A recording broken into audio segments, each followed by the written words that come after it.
This is a good sized cam for a single port.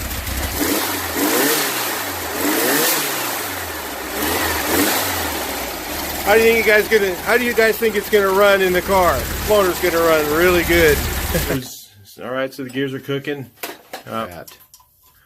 First thing we do is slide the bearing on, make sure it's the right way. It can go on there upside down. Little dot down towards the flywheel. Ooh, gotta get them nice and flipped over. These bearings here, they're alright. They're not quite as good as the Club & Schmidt, but a little cheaper. Of course, we're going for the budget rebuild. Alright, so we take our paint, put it around the hole, drop the bearing in place, and then you can see how far off the oil holes are. We're going to go ahead and trim that little area. We'll come back into that. We'll show you what it looks like after we're done. And this part would be this right here, where the pin goes is towards the crankshaft. Alright, make sure your dots are up.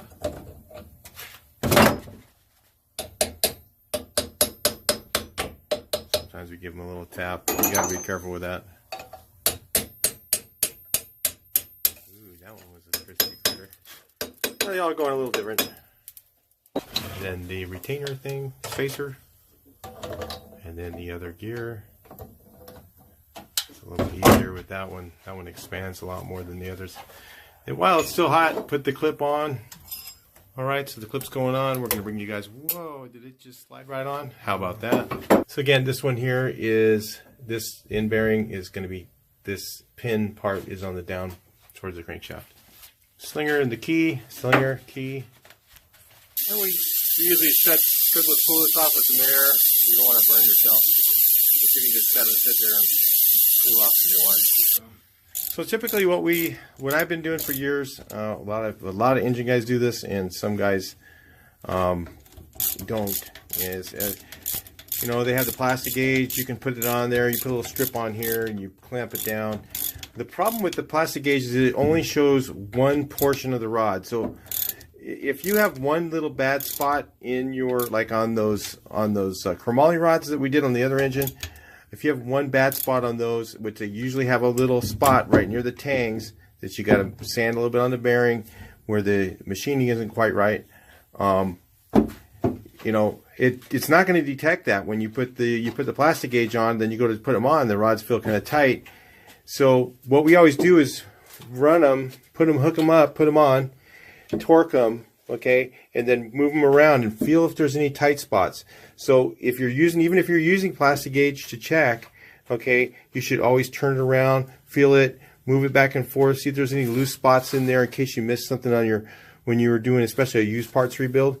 You should go around and just feel everything and make sure it feels tight but not not hard. It should be to the point where it's not, it doesn't stop on its own very easily. So it just goes around nice and freely.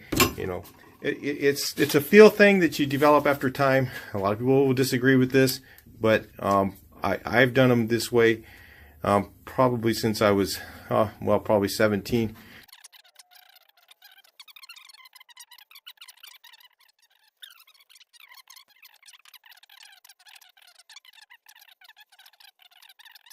But on these, you don't typically need to do that. So sometimes we put one on and we feel it, and it feels too tight, and then and that just happens from occasion to occasion. I mean, so we went ahead and removed that rod because it was a little bit too tight for the specifications. Do that to just hold it in place so the rod bolts don't come loose on the stock engine. Something we do on all of them.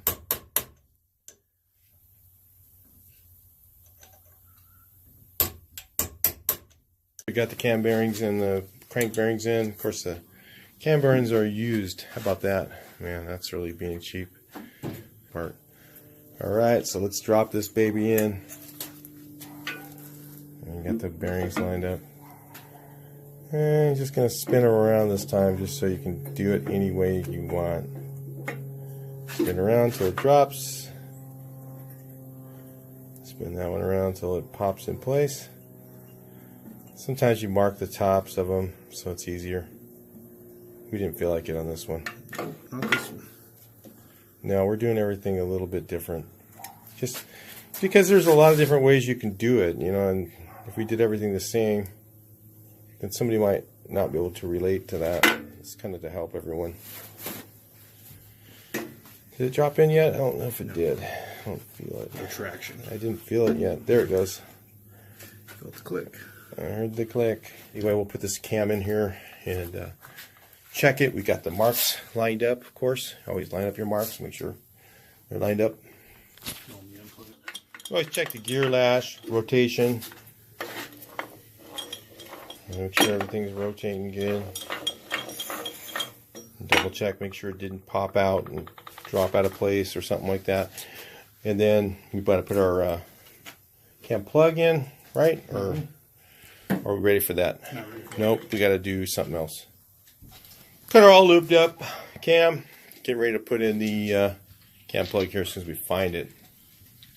One of the things I wanted to put in this video, I don't know if I put in the last one, the lifters need to be nicely, easily spin, no hard spots. If they don't spin correctly, that will cause cam wear. So unfortunately on this one we can't port match. Usually we port match the port for the oil pump to the actual pressure hole, and this one we can't do that because it's a CB Performance. Well, actually, this is not CB Performance. This is Claude's Buggies. This is like date stamped. I'm thinking we had other parts in here that date stamped 1982, so that's when I got this engine. I thought it was 81, but I guess it was 82. That's really weird because it just doesn't make much sense that it was dated that late. But anyway, maybe it was early 82, March. Yeah, that would have been in March 82. That would have been about the right time I got this engine. So the guy I got it from, or this cam came in. So the engine with this, so about March of 82 is probably when this came out from CB Performance. So that is a pretty old piece. We are going to put that on this engine. I'm not sure why. I forget why. Actually, we needed a higher volume oil pump than what we had, and so all we had was the CB Claude's Buggies Shattuck.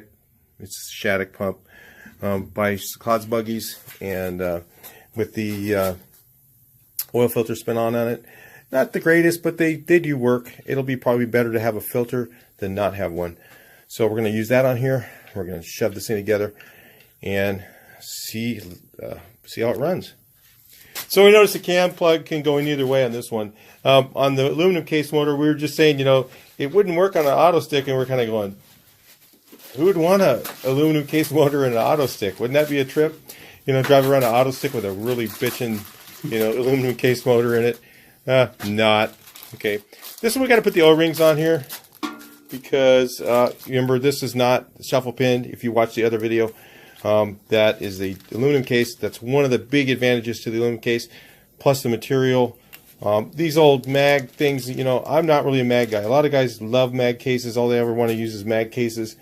You know, I think the aluminum is just superior to it. Anybody who's built a lot of engines and who's actually seen them, you know, 100,000 miles or more after that, then you get to that point where you kind of go, you know, the aluminum case is just really good. You know, they just work really well.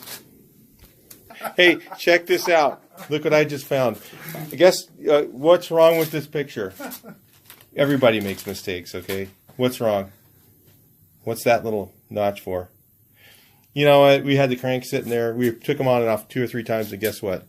Put them on wrong. That's why you always double check. We put that in this video just for you guys, so you guys would see it and go, hey, man, those things are on wrong. But we knew it already. Thanks. If you commented on it, thank you. The date on our engine makes more sense because he was like 82, and we just looked on the cam gear. It said 81. Now I'm like going, I was like freaking out going, my God, I lost a whole year of my life. Because I remember 81 is when I got that engine. And I like I said, I didn't build it. I would have never machined a single relief case. Whoever did that, the guy who I got that engine from, was an idiot.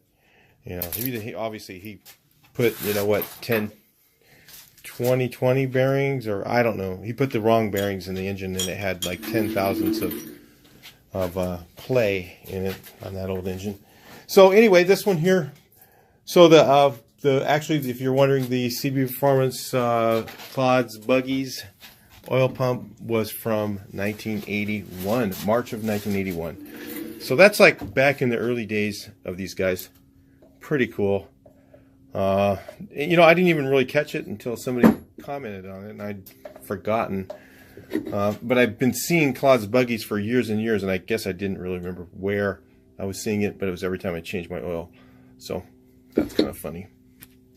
Especially on the mag cases, we always torque these two first, because if they're going to pull, it's usually the first ones that'll pull, these two. So that way you don't do all this work and then find out you're going to pull the case stud and it's no good anyways. So we'll go ahead and check the torque on that. Check the torque on that. Go back, and it seems like they're not pulling. Now we're good. We can assemble the rest of the engine, or assemble the rest of the stuff, and torque everything out. Alright, so we're nutting all this up here, getting them all on. Just so you know, this thing spins like butter. So we've just been CCing the combustion chambers. You know, you always just put this thing on here, basically, you know, fill it up with water with CCs, you know, and then make sure there's no air bubbles in there. And then you come up with the calculation. We're at, like, I think 50 on these. And then we're just putting together the heads. Putting together, you know, and what we're doing right now is we're going to lap the valves. So on a stream budget build, of course, we're not going to take it to the machine shop and have the heads done, because that's a bit of money there. You know, Carcraft is pretty reasonable for that. If you guys need that done, they're probably the least expensive place for getting your heads done. But if you just are a DIY guy, you want to do it at home, you can use this stuff here. They have it. I think I got this at O'Reilly Auto Parts. I'm not sure. That's pretty sure I got this at O'Reilly. And they have two different compounds. You just take the valve and twist it, or you actually, the best thing to have is one of these fancy things. You know, and you just twist the valve around like suction cup tool. Or you can just have a suction cup. Some guys just use a suction cup and twist it by hand.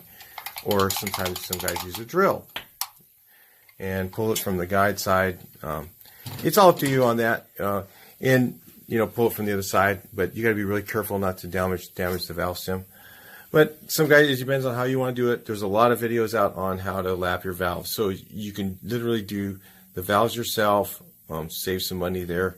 Again, this is about the cheapest way to build an engine that will run, and, you know, we're hoping to get maybe about, you know, average of maybe 20,000 miles out of this. So that's not much, but, you know, that's, you know, with old junk parts, that's pretty good. So we got our Molly pistons in. We checked our deck height. We're pretty tight. If you can see here how tight that deck height is. We measured 45. We're a little bit less than 45,000, so we're going to add 10,000 shim to be between. We want to be under, you know, the stock height is typically 60 thousandths. I heard the danger zone is below 45. So anywhere in there, we're comfortable with. You do whatever you want to do. We're going to try and stay between 45 and 50 at least, and on this engine. And so we'll probably add 10 thousandths to this. I think we're a little under 45. So we're hoping that'll bring our compression ratio. If you go on CB Performance engine calculator, they have how to, you know, you can put in all the numbers, your cylinder height, size, your deck height, and all that stuff, and you can come up with your compression ratio. So we've got that all figured out. We're hoping for around 8-to-1, even high 7s, which will be a nice running engine.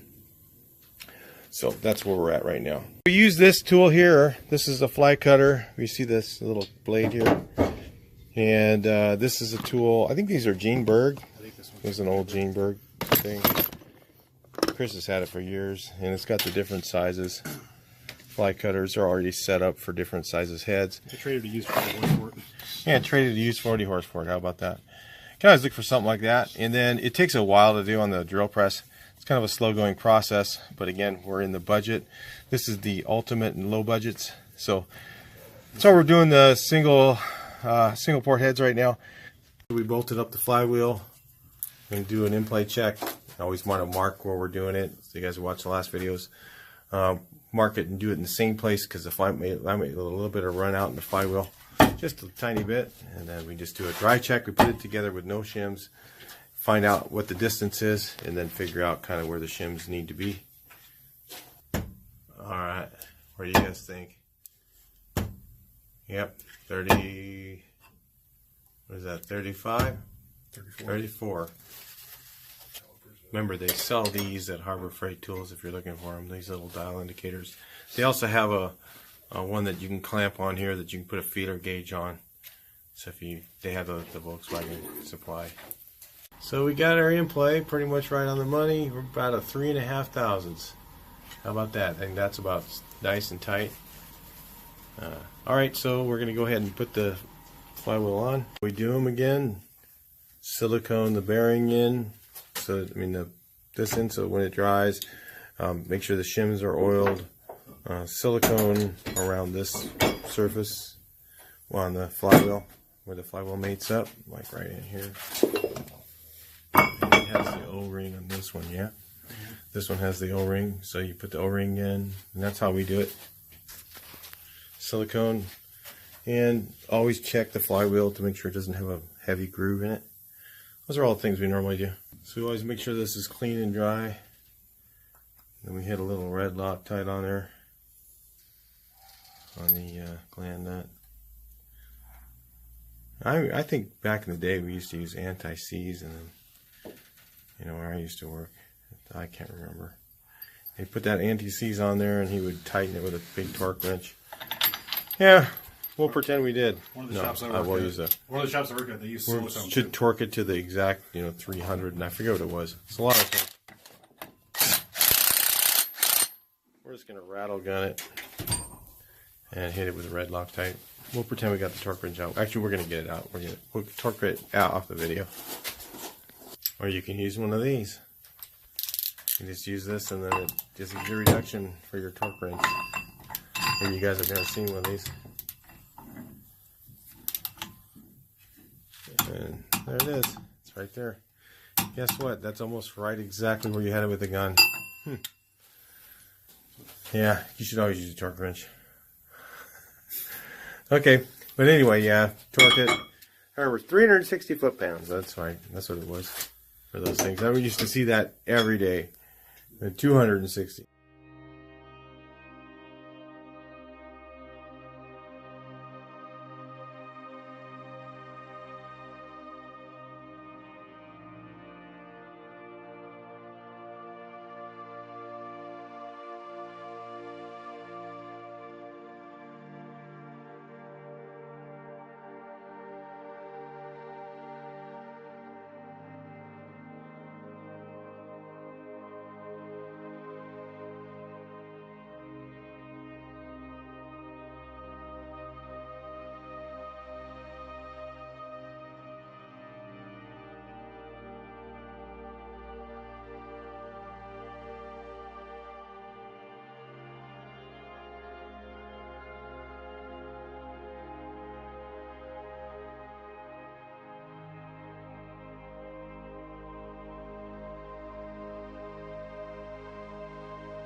All right, so anyway, we got it all put together. I'm just gonna spin the filter on. I guess we'll put that on there too.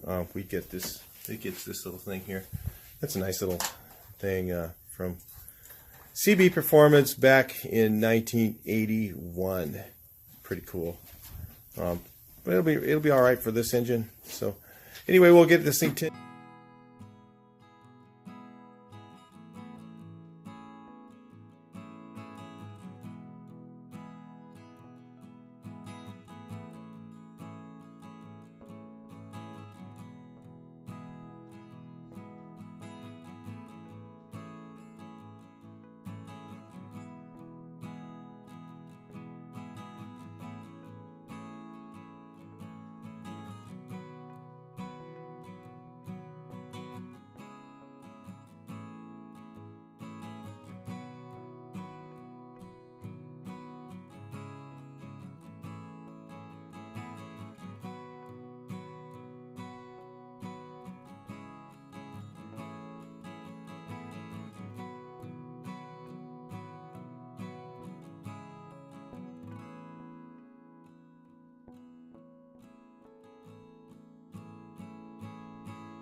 So right, anyway, with this motor here, we got these set of orange wires.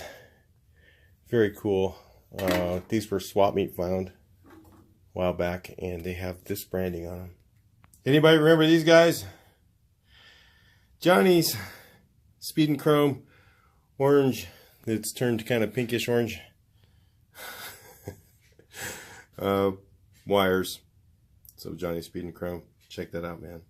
So look, they're silicone wires, but they actually do still have, and one thing you always check for is on your wires is you want to make sure that it has copper cores. The copper, if it doesn't have a copper core, it might be an issue. Resistor wires are no good. But we have that black distributor. Oh, maybe we'll clean it. I don't know, maybe not. Alright, so we got this thing hooked up to the machine here. We're going to see how it runs. Of course, we got the nice dirty distributor in here. We didn't get really chance to clean that up. We always run it over before we hook it to the hook up the wires to make it start.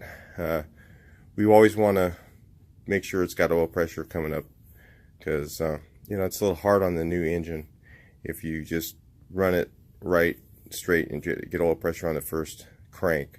So we like to crank it without any spark first, just to kind of get the oil pressure up before it starts. So it's a little better on the engine that way.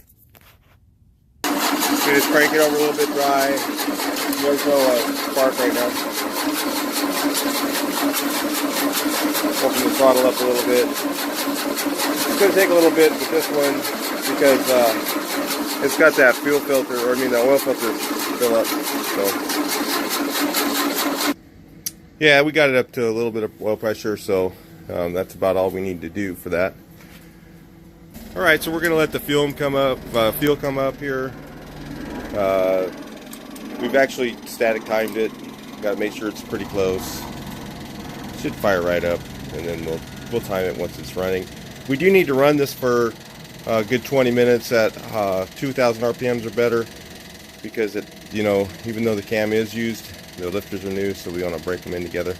So that's an important thing. So if you're never broke a new engine in, it's a good idea to run at 2,000 RPMs for about 20 minutes to break in your cam. So.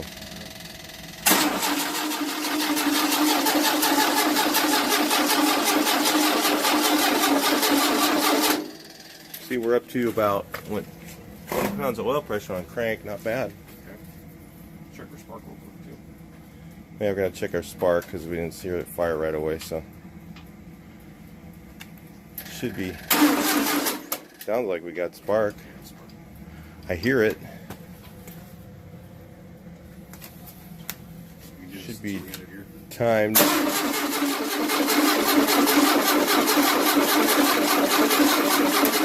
We have fuel?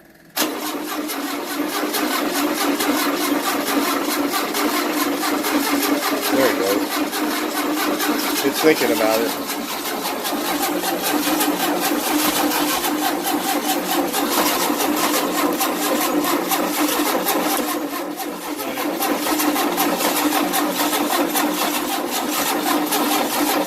Let it. There it goes.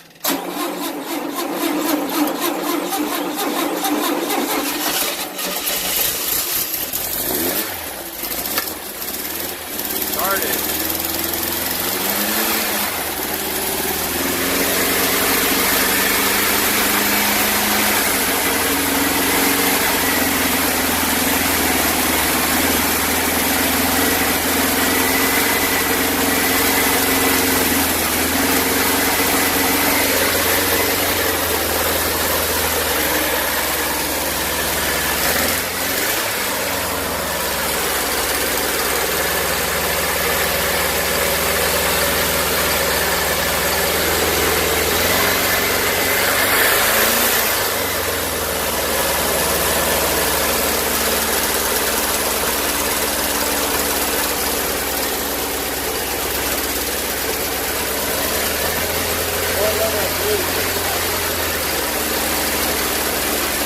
Alright.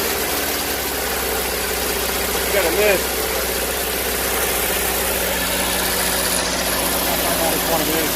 Yeah, we gotta figure out which cylinder's missing, so you can hear it. Listen.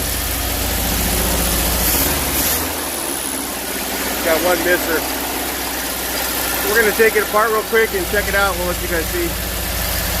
We're just gonna figure out, run the compression, find out one of the valves might be tight. Who knows? I know we adjusted them, so who knows? We'll check it out in a second. We'll bring you guys back in.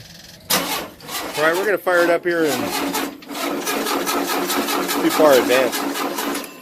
Retard it. There you go. If it's cranking like that, usually that's it. I'll hold the throttle open. Check the cylinders. That's it. Right now, that's what was that? One. You ran out of gas or something? We got gas. It just shut off hard. It shut off hard. It's probably ignition or something. Something just happened. I don't know what happened, but our ignition failed here. Could be this old distributor. I mean, what do you guys think? Think it could be that? I don't know. It ran pretty good with the 1835, but we just figured we'd just run it again just for this. Will it run or, you know, fail or whatever this is, whatever you want to call it. It's just the way the life is. This is real reality. We're not doing, you know, fake will it runs. you know, this is what happens when you build a new engine, or you know, this is all used parts. So What happens when you're working in your own house? yeah, this is not like a sound like a points are opening and closing. They look kind of caca though. Condenser. Yeah, I think the condenser just quit. Are they shutting all the way then, or it's just?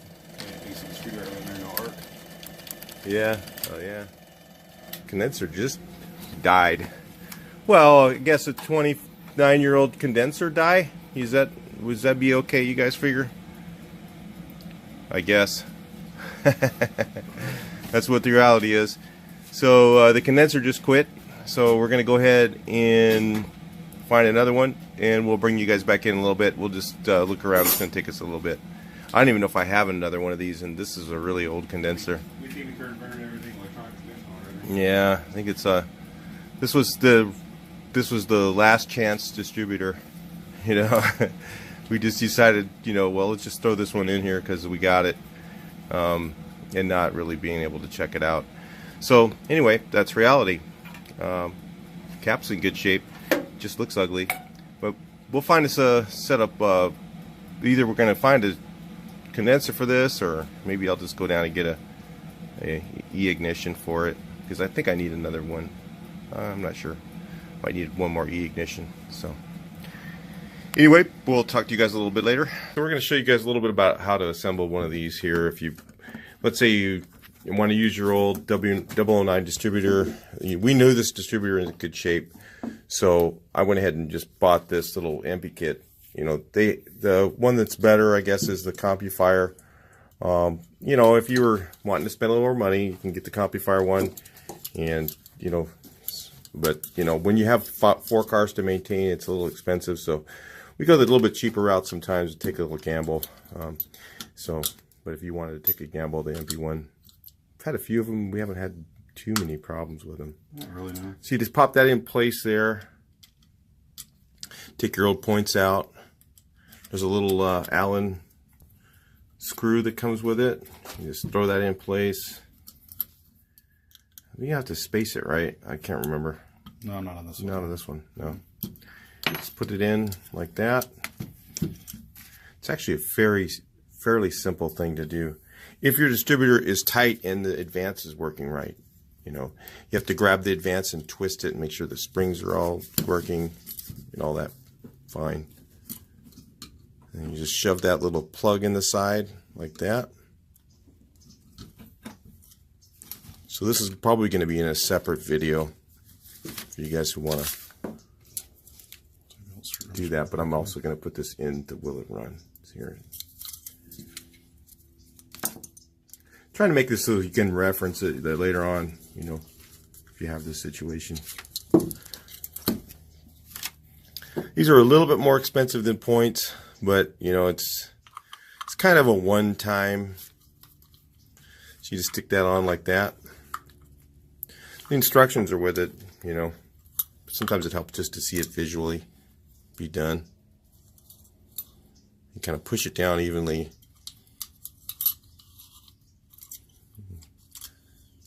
Shouldn't rub or anything like that. It should just turn around really easily.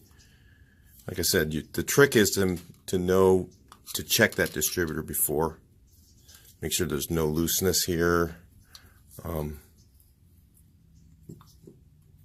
sure it doesn't rub. And then that's the got a black rotor in there, huh? MP rotor. Yeah, change it out. Yeah. Oh, you had to? Yeah, the other one was trash, so oh, it was looking pretty burnt. Yeah, we had just a old MP one. These aren't not as good. Sometimes this little resistor in them goes bad, huh? Yeah, the other one was looking yeah. So keep that in mind. You know, the Bosch ones are better as far as the rotors go too. It's starting to burn a little bit at the bottom. Yeah, it's burning out a little bit.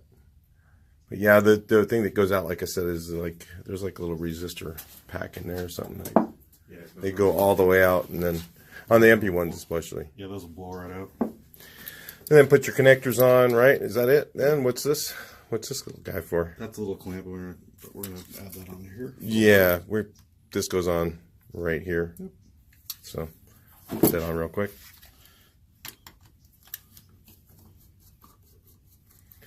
Just to keep it from pulling on the wires. Yeah, we're not using that screw. We're going to use a stock screw. Yeah, we use the stock screw instead of the one that comes in the kit. You know, they have one in the kit I think too. it's Phillips. But it's, you know how these Chinese screws can go. Can be pretty much garbage. So you just stick the screw in there like that. That kind of clamps it down. And what that does is kind of holds it from pulling on the thing. You know, some people may not use that, but we'll just use it since it's in the kit. Let's make sure the wire is out of the way. Yeah, make sure the wire is not rubbing on this rotor. You do not want the wires rubbing. There we go. It's clear. All right, everything's all cleared out. It's pretty simple. It's a nice little easy replacement if your distributor's in good shape. Or sometimes you do something stupid like wire it up backwards. That just kills it. You know, if you ever wire this up backwards, you know, this goes to the positive side of your coil. This goes to the negative side where the points are. The black wire does. And if you hook it up backwards, you just killed that sucker. And, you know, that's, you know, I guess this was the price here. Shelf price. Of course, I get them a little less, guys. You know, I've always said that. But, you know, because I buy a lot of volume. Buy a lot of volume parts. It's not because of YouTube. So, anyway, that's it for this portion. And we'll see you guys in the next part. All right, so we're putting the distributor back in. Hooking back up the wires. Hopefully we get them right, you know.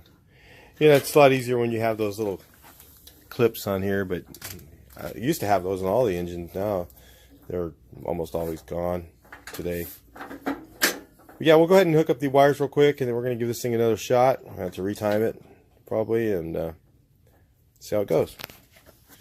All right, so we gave the valves a quick look because we want to run it for that 20-minute period. And we'll go ahead and get it started again, see what happens.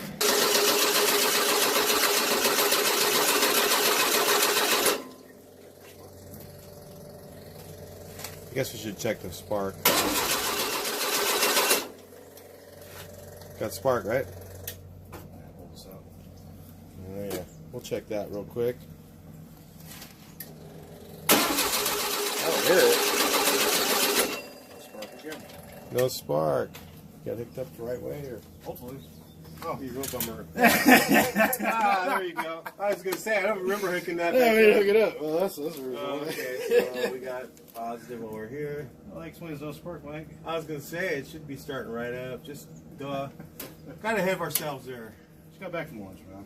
We just got back from lunch. We had to stop to take a lunch break because all this stuff. Simple job. Oh my god, I couldn't believe that. Where is this one? That's a tap wire. So it's on the negative side. Yeah, I got it hooked up right. Negative over there and positive over here. All right, now let's try it again. Now we actually have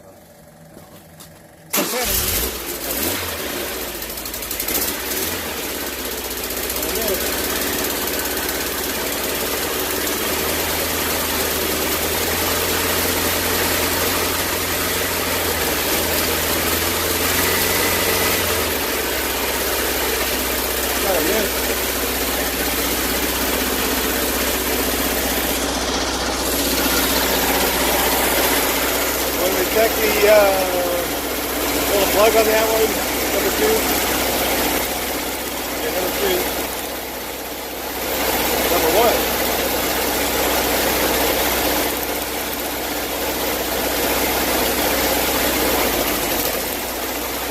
What's number 2 and 3? Number 2 and 1. Oh yeah. Probably me. I probably didn't tighten this up right. There it is. We gotta fix that. Shut it down and fix it, or probably just tighten it up. There we go. I guess it got jarred around when we were moving it.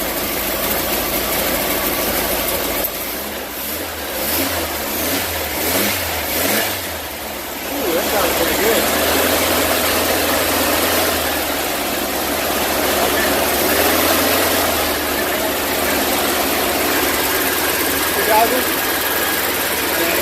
We got another little patch.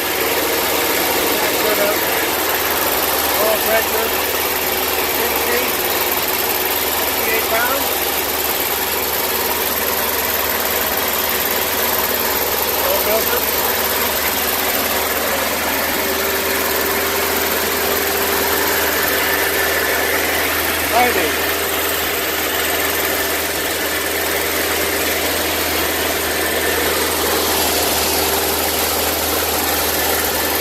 really dim.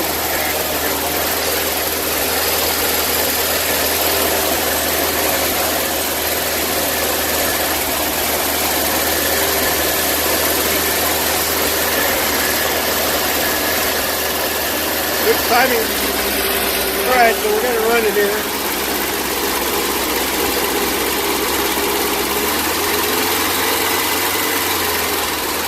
And then you get the timing set. Timing light's not his issue. I have one bad timing light and one good one, so I used to. The timing sounds like it's way too far advanced.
Alright, we're going to get a timing light on here. I'll bring you guys back in a minute, so let's just pause for a minute. Do you like that?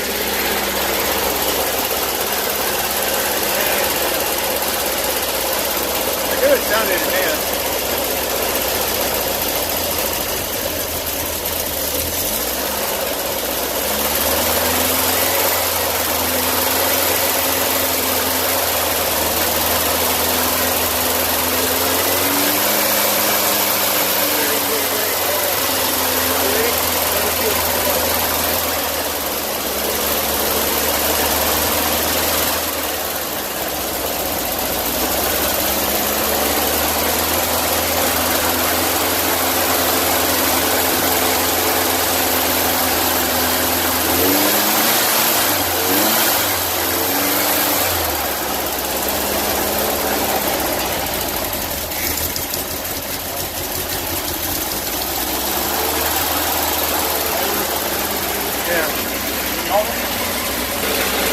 Kind of a little lean running.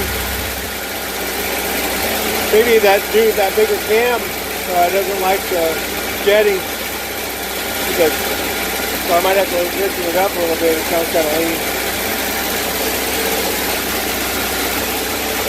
Reset the carb. So we'll let this run here for another 15-20 minutes, and then we'll play some tuning on it.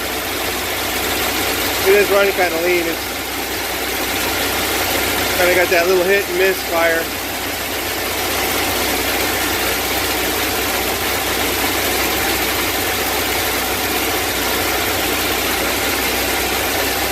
Other than that, it sounds good. I mean, it wants to rev, but that engine, when it hits that cam curve, it just goes right up. But we don't want to hit it too hard yet. We're going to let it run through its break-in, and then we'll do some revs on it here in a minute. We'll bring you guys back in once we get to the end here and check it out. All right, so we pulled out the idle jet. Of course, there was something in there. Who knows? Maybe just moving it around. Looks like maybe something was in there. We're gonna put the idle jet back in it, and then we let it run for 20 minutes time, a little over that. And we pulled out the main jet. We're checking that, and we're gonna kind of get the jets right, and we'll take another look at this thing, see how it sounds. Alright, so we've been doing a little bit of tuning on this thing, trying to get it right. Remember, this is a good sized cam for a single port. So you can hear it's pretty rough idle.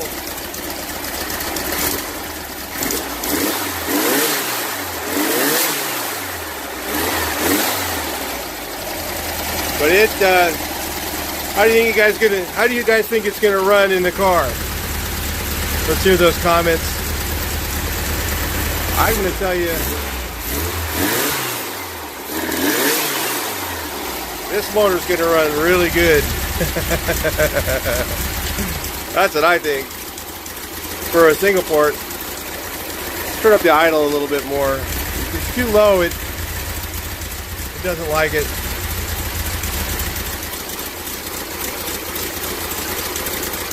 But if you don't have these things on, obviously, it's a very cool day out, so we're not really worried about the engine running hot. But you can really hear that cam.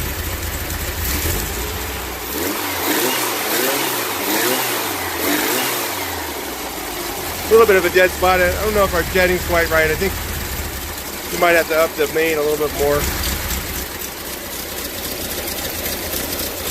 But that's how the cam is. The cam's really, it's a pretty good sized cam. It's like using a 110 in this size engine, which is a little bit big for a 16 single.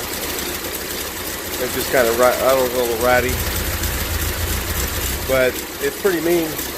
So I don't know. We put it in a car? What do you think? What if we put it in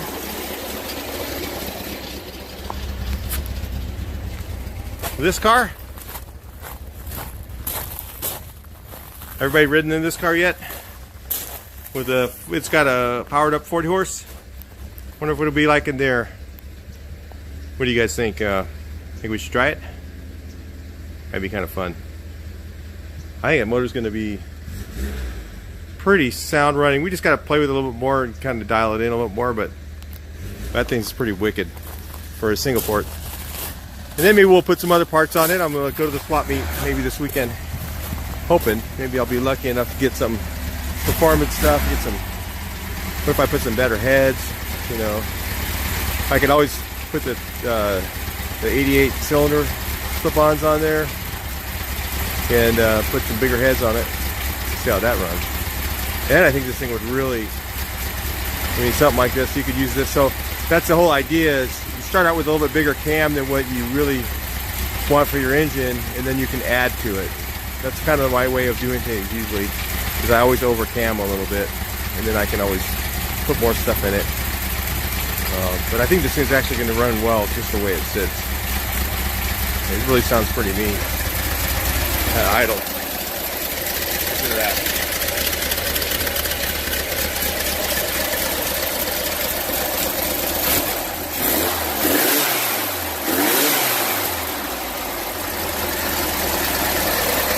Plenty of oil pressure.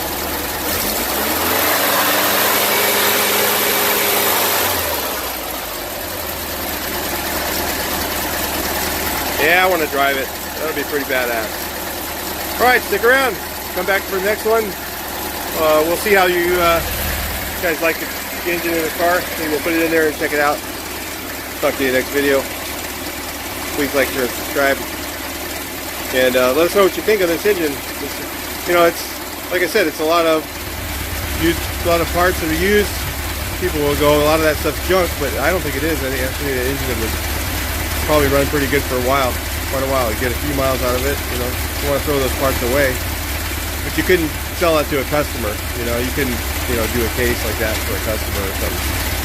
But for me, why not? Get in the car and drive it. All right, talk to you guys in the next video. Please like and subscribe.